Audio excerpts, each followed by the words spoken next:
We'll start with the Minister of Foreign Affairs, after which we'll take the Minister of Interior. At the end of their presentation, the two presentations, the members of the media will now have the opportunity to engage with all of them at the same time. I want to urge you to keep your commentaries, questions, and observations strictly in line with what they have presented to you today. It is now my singular honor and privilege to invite the Honorable Minister of Foreign Affairs, Ambassador Yusuf Tuggar, to take the stage. Thank you, gentlemen of the press.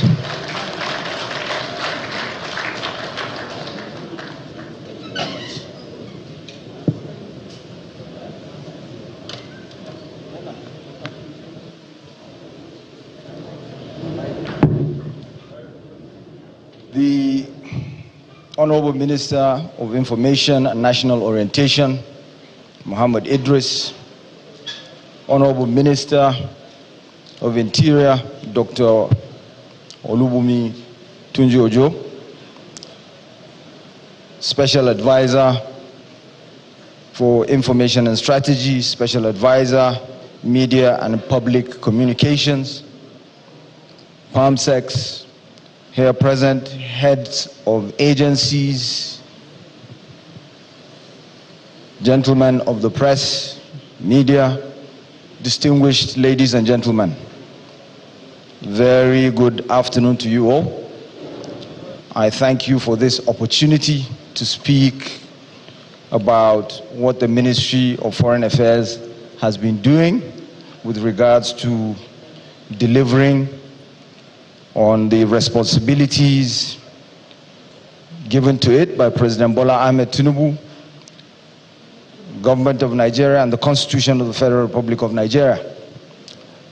Some of you may recall that last time I stood here, I delved straight into facts and figures, what we had been able to attract in terms of investment to Nigeria from other countries. This is what I started with, because we were doing a lot of exciting things. But these things take time.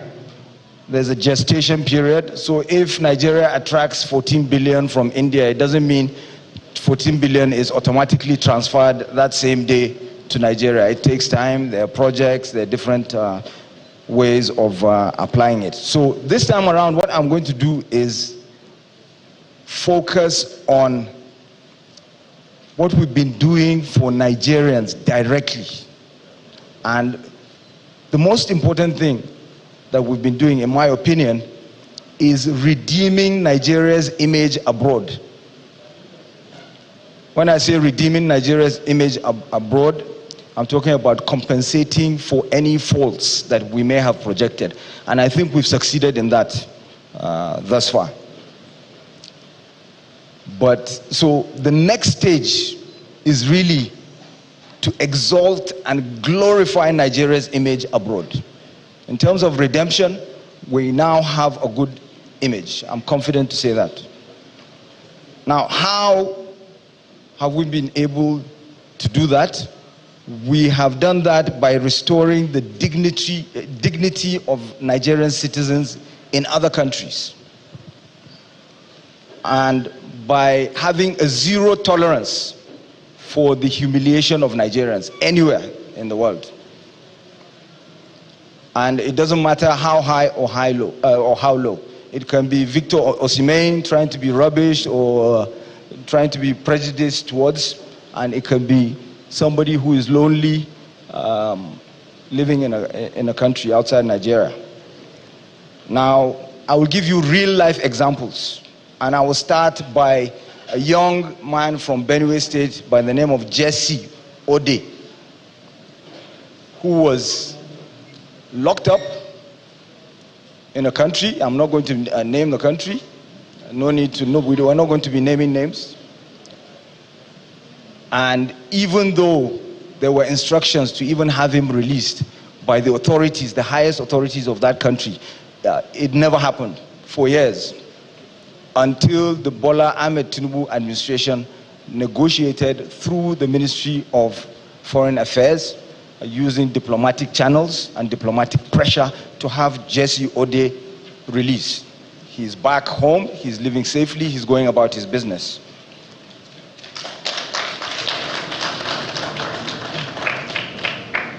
There are 3 young ladies that were wrongfully accused, again in another country in the Middle East.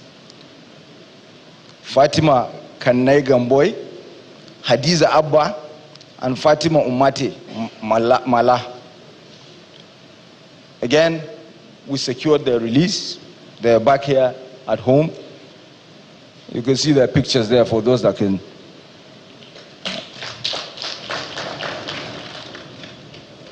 I'll give you an example of another set of Nigerians that overstayed in an African country. And because of that, they were locked up again. They were detained. Because when you stay longer than you're supposed to, longer than your visa, then you start, a meter starts running. And you have to pay before you leave the country. And if you can't pay, you get detained. We secured their release and also bought tickets for them to come back home. Emmanuel David is there to give testimony. Peter Chinonso Abalobi is there to give testimony. And so is Daniel Ebuluese. So there's so many other examples, because sometimes the problem we have in foreign affairs is difficult to show what we're doing, because we don't award contracts, we don't employ people, young graduates or school leavers en masse. So when we're asked what do we do, people just think, no, there's nothing happening. But so we're in the same boat with the Minister of Information. Our remit is not to be awarding contracts. So that's why I'm beginning with this, so that people begin to comprehend what it is we do. And certain things we cannot brag about, because we want to maintain good relations with the countries that we're dealing with as well. Nigeria also always puts forward moral precepts and ethical considerations in the implementation of its foreign policy. And that's why you see us, for instance, voting along with other countries in favor of Ukraine in the United Nations. But at the same time, you also see us standing with Palestine, with Gaza. And even when we do that, it's okay for a country like South Africa, because of its history, because of what it's been through, to be the ones to take Israel to court, the International Court of Justice. But what Nigeria is doing, because of those moral precepts and ethical considerations, is so much also behind the scenes. So people don't know that it was Nigeria that was negotiating the exit of babies, of infants from Gaza to neighboring countries, to Jordan, to Egypt, to United Arab Emirates, so that they will be able to be treated. They can get the treatment that they could not get in Gaza. Of course, this is also a demonstration of the concept of strategic autonomy. We will deal with whoever we want to, whichever country we want to, based on our national interests and based on certain treaty and obligations and agreements that we've entered into, either bilaterally or multilaterally. And that's why, even though we may differ with certain countries, we still find ourselves on the same page on other issues. With the United States of America, we have a very strong relationship. Again, I want to give an example of something tangible that has been done: a refund of certain stolen funds that were taken to the US, impounded, sale of a particular yacht. something that was stuck. It was under this administration that we negotiated for the repatriation of those funds.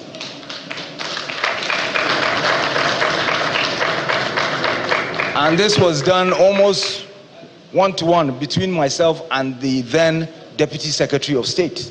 And there was a deadline because they wanted to conclude before handing over because we had put so much pressure. And we succeeded in that. And still on the US, I want to talk about the African Growth Opportunities Act. A lot of African countries were looking to Nigeria to lead the charge to see that the African Growth Opportunities Act was extended, because the US Congress was looking to, it was considering bringing it to an end. It is important because it allows a lot of African countries to export to the United States of America so that they don't face tariffs. Now, we were not only negotiating for that, but we were pushing for finished products to be exported. So we don't want to just be exporting raw materials or food items directly from the farm like yam. No. We want to export garments, synthetic materials, because we have ramped up production of polymer, of plastics, of synthetic materials from our refineries. We have the 4 refineries owned by government with a capacity of 445,000 barrels per day. In addition, now we have the Dangote refinery with 650,000 barrels per day. We have Indorama also producing synthetics that can be used for face caps, for trainers, for canvas, shoes, etc. And when we do that, we're also promoting Nigerian businesses. We're putting them in front so that a rough and tumble can export to the US instead of just the default setting, which is Africa always exporting raw materials.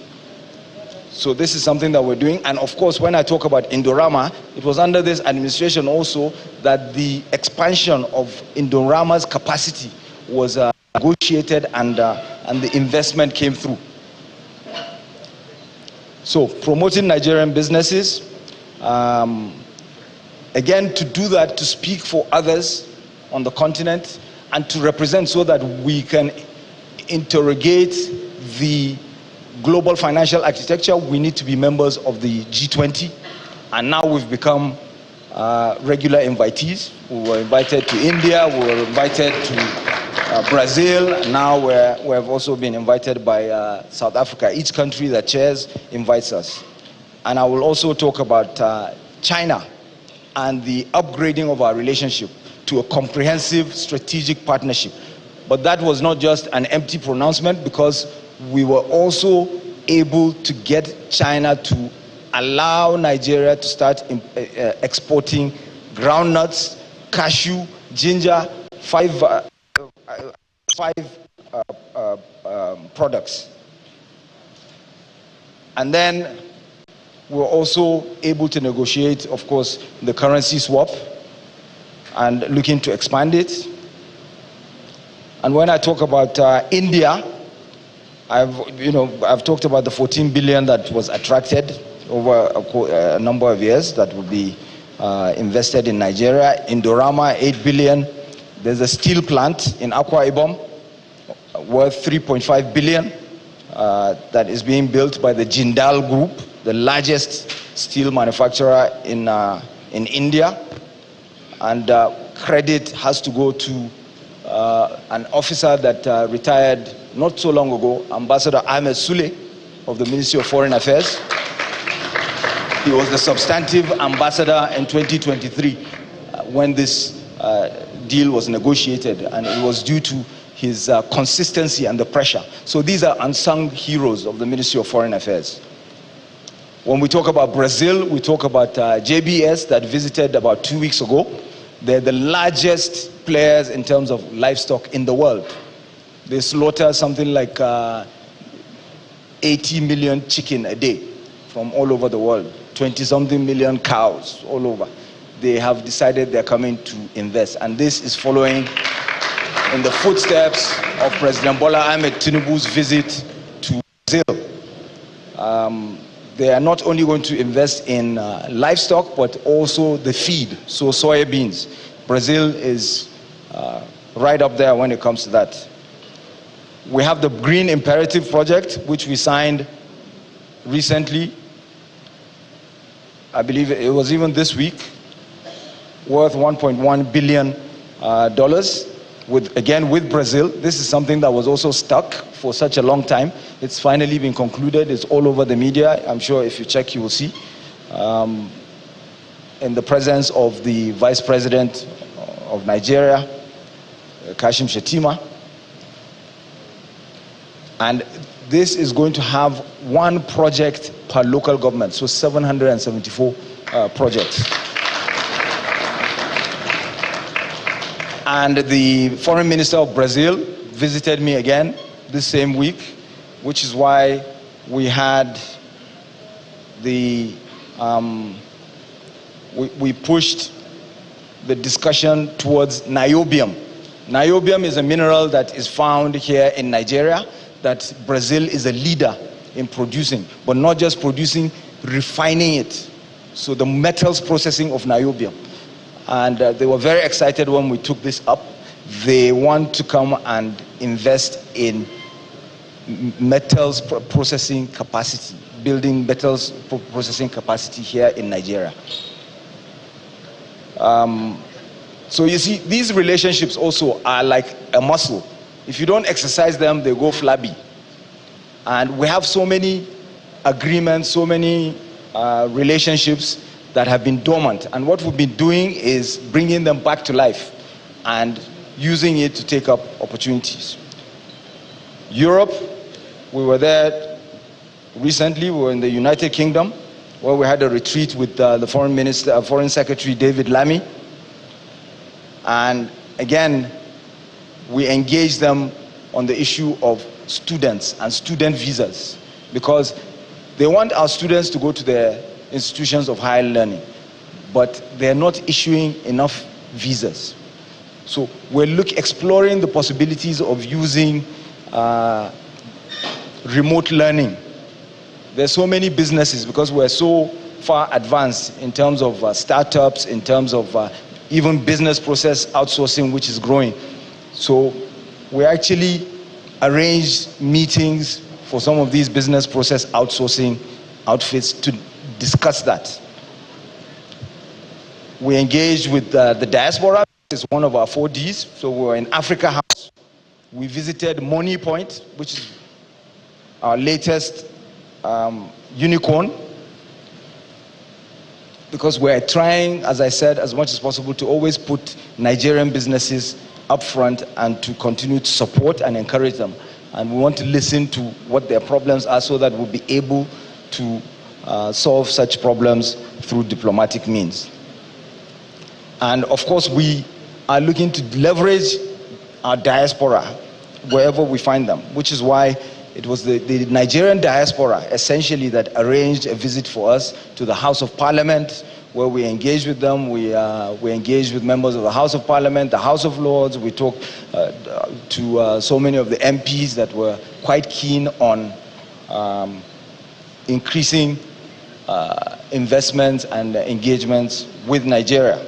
And of course, we also met with the British International Investment, which is a development finance institution that is looking to do more, where again, we're trying to push them towards linking high street brands with some of these things that I was talking about, synthetics, how to produce trainers, canvas, face caps, and so forth, and providing the funding also for infrastructure projects. Germany, as you all know, I served in Germany, so you know that I'm not going to dwell too much on some of the achievements there, but let me just highlight what we have managed to do with the European School of Management, where we secured, for starters, 20 scholarships for Nigerians. Yesterday, there was the Berlin Energy Transition Dialogue, where Nigeria was announced as a partner to Germany in the Green Guarantee Group, which is going to be providing credit guarantees for businesses in the renewable sector, solar, hydro, etc. And of course, it was the Ministry of Foreign Affairs that negotiated successfully the signing of an agreement with Geoscan, that is working with the Ministry of Solid Minerals on lithium mining and exploration. That has gone very far. We have a lot of lithium, and we're looking to increase the exploration of that, but also, again, like I said earlier, domesticating the processing capacity, not for others to take the raw lithium out, refine it, and then sell it to other people, add value, where we don't get the benefits of adding the value, employment, and getting more out of it. So let me move briefly to the Middle East.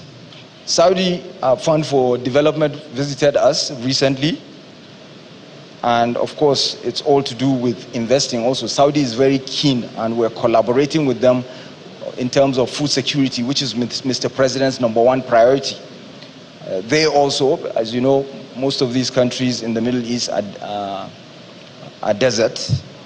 So in terms of food production, they are looking to partner with countries like Nigeria that are more verdant. They have a $7.7 trillion halal economy. Everything that is halal, that is slaughtered the right way through Islamic processes. Now, we are working closely with the Arab Bank for Economic Development in Africa. We brought them in. It was the Ministry of Foreign Affairs, and of course, once we bring them in, we pass them on to the Ministry of Finance, to Central Bank of Nigeria, to the Renewed Hope Infrastructure Fund, and so forth. So that has gone far. An agreement has already been signed for the halal economy, and there are certain Nigerian businesses that are already taking advantage of such opportunities. And of course, in terms of food security, we're dealing with Saudi Arabia, with Egypt. Egypt is also interested in investing in Nigeria. Not too long ago, I traveled with the Minister of Agriculture, Minister of Water Resources, where we engaged with Egypt. They want to invest in our river basin development authorities. And we have established a new relationship with Bahrain, because we never sealed that agreement on establishing the relationship. These are countries. Bahrain is, I believe, the first country in the Middle East to establish a petroleum economy. So they're quite keen to invest. We have increased Nigeria's territory under this administration. That is the outer limits of our continental shelf. It's something that was ongoing, that was dragging, but it has been finalized now. So our territorial waters have been increased. Digitization, the ministry internally is digitizing. And I'm always on the permanent secretary's case. We need to move faster. Notarization of documents, legalization of documents. We want to have a handshake with the Ministry of Interior that has done a fabulous job with regards to passport issuance, visas, and so forth, so that digitally we will be able to communicate, and we'll be able to harmonize the processes. I have not spoken about Africa, so I'll talk about Africa and our recent victory in the African Union elections, where Nigeria was the only country to sweep its elections. First round, Nigeria was voted as a member of the Peace and Security Council. First round, Bankole Adeoye, Commissioner for Political Affairs, Peace and Security, was voted back to his position.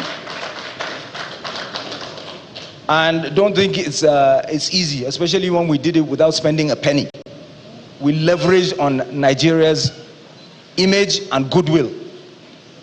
and taxed. And you should see what some other countries were spending without getting the joy. So it is no small feat. We have to understand our stature, our image, and what we've been able to achieve with regards to redeeming Nigeria's image abroad, as I started earlier.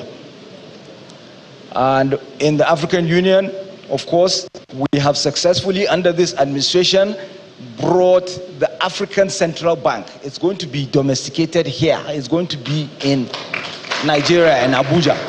This is something, again, that was dragging. And for those of you that are in startups, the advantage here is, if you look at other continents, when you register a startup or you have a license, you can operate in all the other countries. And this is what the African Central Bank is going to do. And since we're leaders in startups, in fintech, it's going to become even easier for Nigerian startups to do that once the African Central Bank is up and running. And then, of course, there was the sea lift agreement where Nigerian vessels of the Nigerian Navy will be used to move around troops, African troops, for peacekeeping. And it's not going to be for free because Nigeria will be paid for its services. And the base is next door to us in Cameroon. And this was concluded at the African Union. I will talk briefly about, I talked about the African Central Bank and the startups. I have to mention the Technical Aid Corps. This is something that Nigeria has been doing since 1987, sending out professionals, university lecturers, engineers, doctors. The Director General is here. And what we have managed to do now is, instead of just sending the volunteers for free, we're going to start giving countries that are in need of Nigerian professionals outside of that the opportunity to work with the Technical Aid Corps so that they pay, they invest in training. If the British NHS wants our nurses, then they can be trained through the Technical Aid Corps since it's already existing, and then we can send them out, but we train enough for us, enough for them, not to send everybody out. So that's something else that is ongoing. When we talk about ECOWAS, all we keep hearing is AES is leaving, AES is leaving. Nobody is talking about the successes. The ECOWAS trade liberalization scheme, where Nigeria, 1,000 Nigerian businesses have registered in that scheme. They've registered over 11,000 products. And those are the 2024 figures. It's increasing by the day. You don't have to pay the taxes, the levies, so that we benefit more from trading with each other. There is, of course, the African Atlantic Gas Pipeline, which is the Nigeria-Morocco gas pipeline that has been adopted by ECOWAS. The agreements are ready to be signed, and this would see Nigerian gas, since we have 207 trillion cubic feet of it, delivered all the way to Morocco through 15 countries. And Morocco is tied to Europe through the Maghreb line. So this presents an opportunity, and it's part of the dialogue we're also having with the Americans, because they can come and domesticate and invest, first of all, in building the pipeline, and then utilize the gas for artificial intelligence. That's their big tech, since they're heavy in the US government at the moment, and the US government is promoting them. They can invest in data mining, in artificial intelligence, which consumes a lot of electricity. The problem the world is facing now is a shortage of electricity. When you have so many electric vehicles, then you don't have enough electricity for buildings, for other use, for heating. So Nigeria is blessed when it comes to that. And there are other countries also that will plug into that, like Senegal, that will be producing gas. Same way that Ghana started with us with the West Africa gas pipeline. Today, Ghana is also producing into the West Africa gas pipeline. I think I will leave that for now. There's also the Trans-Saharan gas pipeline that we're working on with Algeria, and guess who? Niger Republic. 3 weeks ago, my colleague, the Minister of State for Gas, traveled to Algiers. He met with the Minister of Energy for Algeria and Minister of Energy of Niger Republic. So don't believe what you read. There's a lot happening. Lastly, let me talk about what we are doing in our building itself, Tafawa Balewa House. We have the atrium where we showcase Nigerian artists. So far, I think we've showcased about 20, where we display their art to visitors and dignitaries that visit our building from all over the world. The same way we showcase cuisine and we invite Nigerian restaurants and other culinary experts. And this all has to do, of course, with the 4Ds: democracy, development, demography, and diaspora.